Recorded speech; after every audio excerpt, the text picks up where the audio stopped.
You ask Tiger to solve. This deals with linear equations with one unknown. The final result is x equals 12.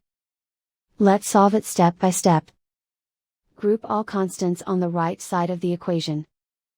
Add 192 to both sides. Simplify the arithmetic.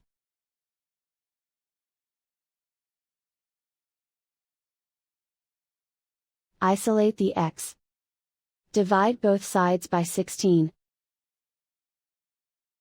Simplify the fraction.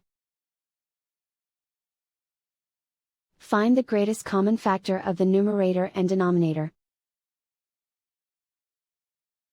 Factor out and cancel the greatest common factor. And so the final result is x equals 12.